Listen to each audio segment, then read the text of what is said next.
Magandang hapon po sa inyong lahat at ngayong hapon nga po ay ipapakita ko po sa inyo yung mga bunga ng aking itinanim na siling haba or siling pansikang. Yung ginamit nga po pala natin dito ay ramgo seeds. Kaya ito na po sila. Ayan. Napakarami po ng bunga. Iba-ibang klase nga lang po yung bunga ng ating itinanim na siling pangsikang or siling haba. Yung iba, ayan, hinog na.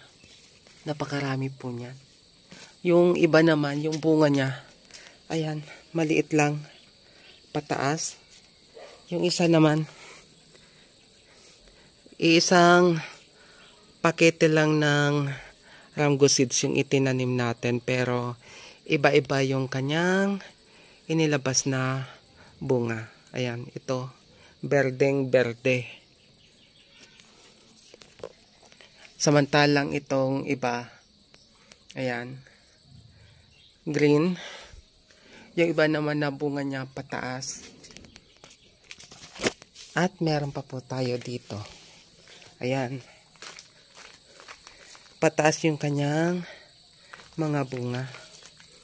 At ito naman, ayan, berde naman siya.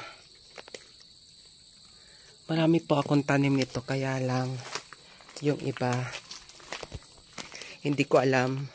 Siguro nagkaroon ng spider mites. Ano po nga, nakalimutan ko kung anong klase yung insekto na maatake kapag ganito yung ating dahon. Siguro mites nga, spider mites.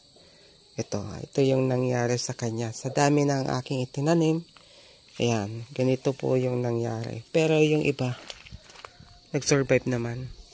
Marami din po siyang bunga. Yung iba, nagtanim din nga po pala ako ng bell pepper. Ayan. Walang nangyari. Konti lang po yung nabuong bunga ng bell pepper. Ayan. Tanim natin na okra. Ito naman yung basil. Ito yung red amaranth. Ayan. Ipapakita ko sa inyo yung bunga ng bell pepper. Ayan. Ito siya. Siguro hindi ko masyadong naalagaan. Kaya ganito yung mga nangyari sa kanyang dahon. Hindi nabuo yung kanyang mga bunga, although napakarami niyang iprinoduce na bulaklak at nalalaglag lamang.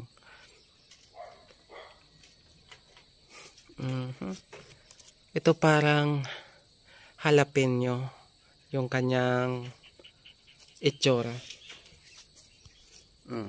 Iba-iba sila. Marami yan.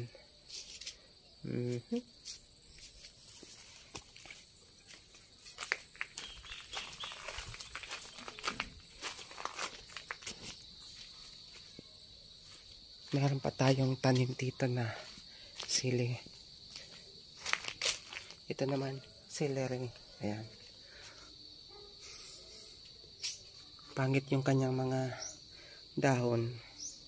Ito naman, yung pinunla natin na nakalimutan ko na naman yung pangalan niya. Basta yung maanghang siya.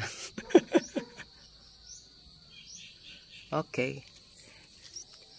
Magandang hapon po muli sa inyong lahat at maraming salamat po sa inyong panonood. Bye-bye!